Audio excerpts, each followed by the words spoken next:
By now, you've probably heard about Honey. You know, the browser extension that saves you money. Do you have Honey installed? What's Honey? Oh, no. Honey. Honey is a free browser extension. Free browser extension. Free browser extension. Free browser extension. That automatically applies coupon codes when you check out online. Free money, basically. It's literally free money. It doesn't make sense to not be using this. So what's the catch? There is no catch. Join Honey. Join Honey. Join Honey. Honey. Honey. Honey. Honey. Honey. Honey. Honey. Honey. Honey. Honey. Join Honey. Yeah, I hate to break it to you, but your favorite influencers sold you a lie. Honey is a scam, and the majority of claims promoted by those influencers aren't even remotely true. But it gets worse. Honey hasn't just been scamming you, the consumer, they've also been stealing money from influencers, including the very ones they paid to promote their product. And I'm not just talking about a few bucks here.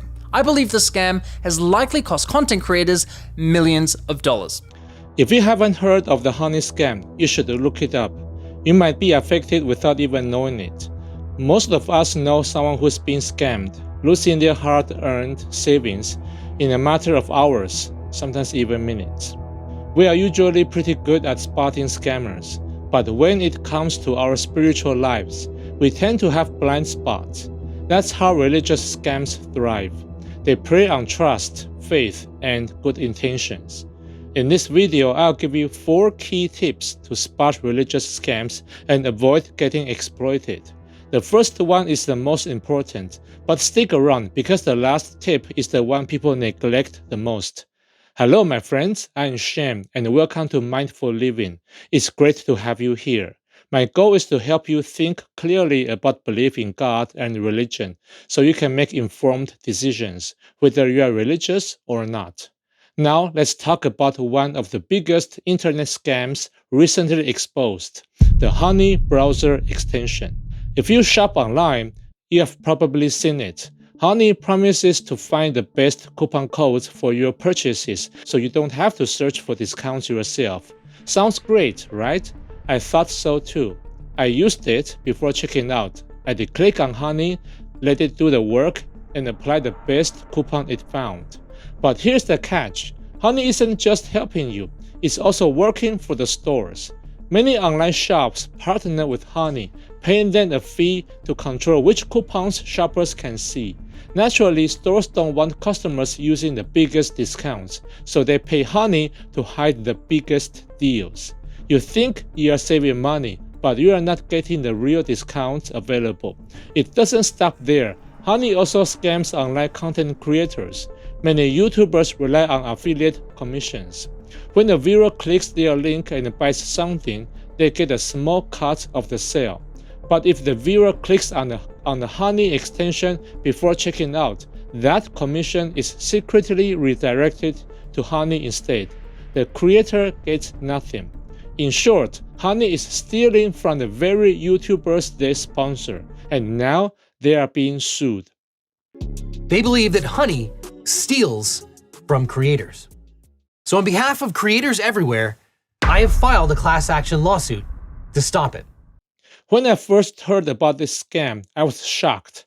I used the Honey extension all the time. I had no idea what was happening behind the scenes, and I bet most people who use Honey are like me, completely unaware they are being manipulated.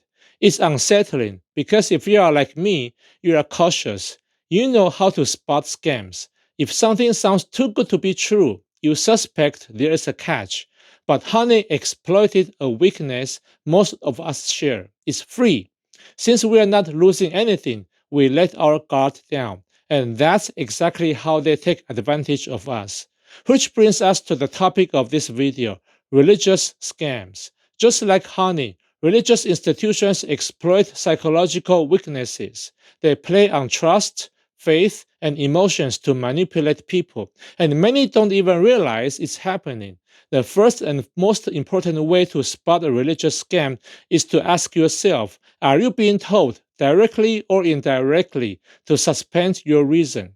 Reason is our first line of defense against scams. If something doesn't make sense, we hesitate to accept it. Cult-like groups know this, so they bypass your reasoning by appealing to faith, commitment, belonging, and purpose. Once those emotions take over, they can push aside the doubts your reason raises.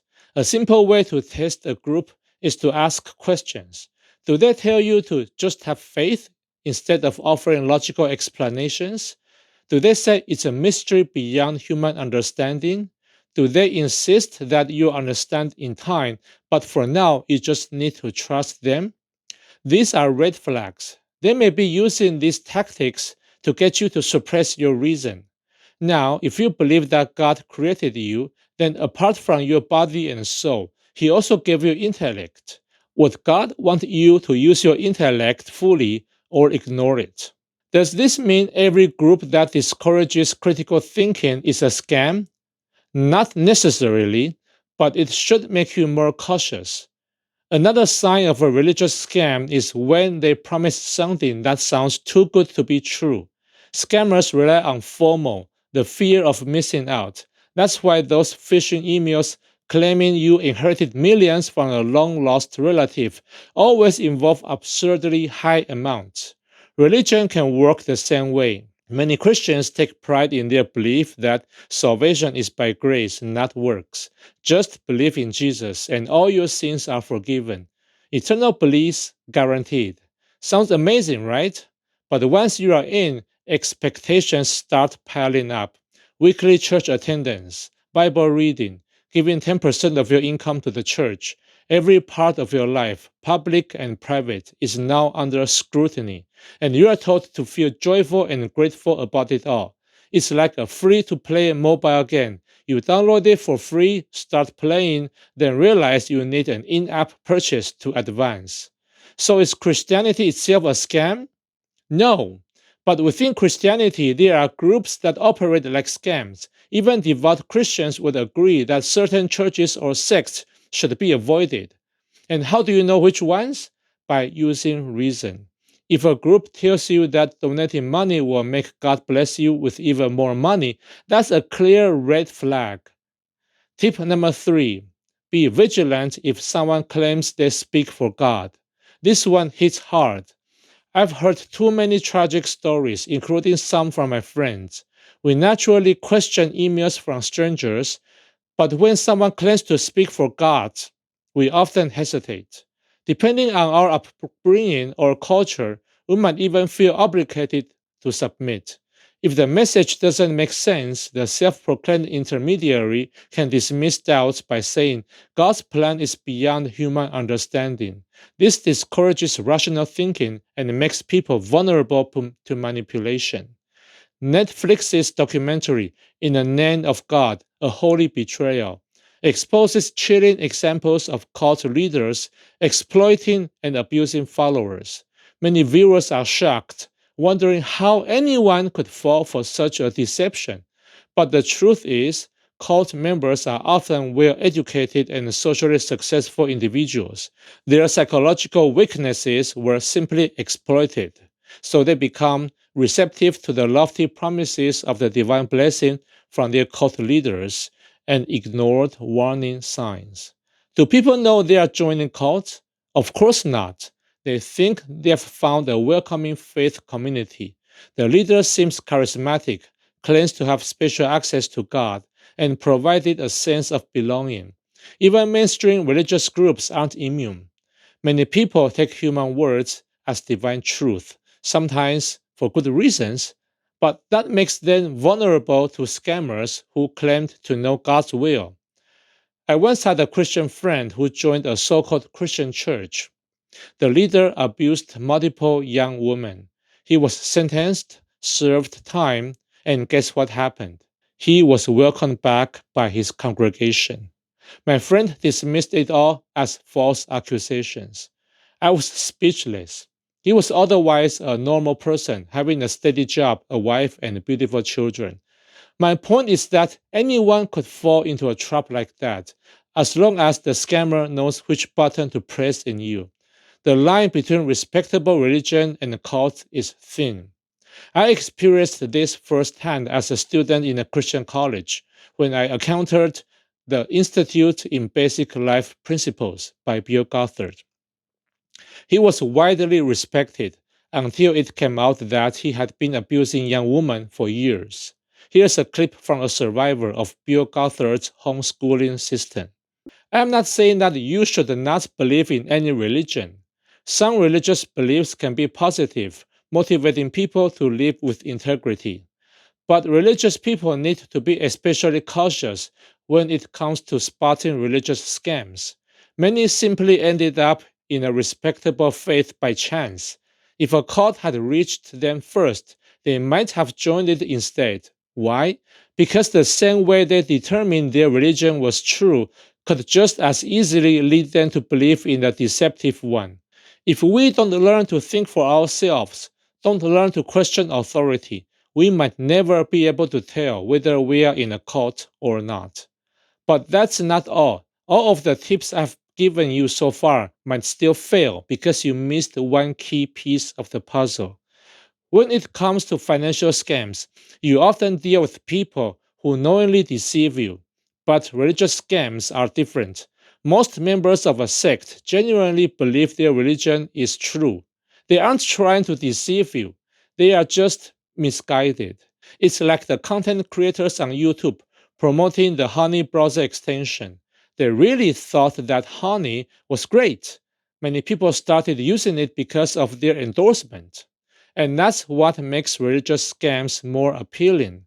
The people in those groups can actually be kind, intelligent, and welcoming, but that doesn't mean their beliefs are sound. If you are a Christian, this is not new. You know groups like the Latter-day Saints or Jehovah's Witnesses also believe in God and follow Jesus, and yet, depending on your church, you might have been taught that their beliefs are heretical. But don't just apply this skepticism to others. Apply it to your own beliefs too. Why did you join your religious group? Were you raised in it? Did a friend invite you? Did you feel welcomed and develop a sense of belonging? If so, take a step back and critically examine its core teachings. Do they truly make sense? My channel is called Mindful Living, and that's what I encourage my viewers to do. Being mindful means paying attention to what we do, not just questioning beliefs we disagree with, but also those we hold dear. It's not easy. We feel connected to our faith communities and want to defend them. But questioning isn't an attack, it's an act of care. If you see something questionable in your faith tradition, pointing it out can help others re-examine and grow. Let me stress this. My goal is not to offend. If you think I misrepresented your faith, I may not have been referring to it. If my words help you, great. If not, disregard them.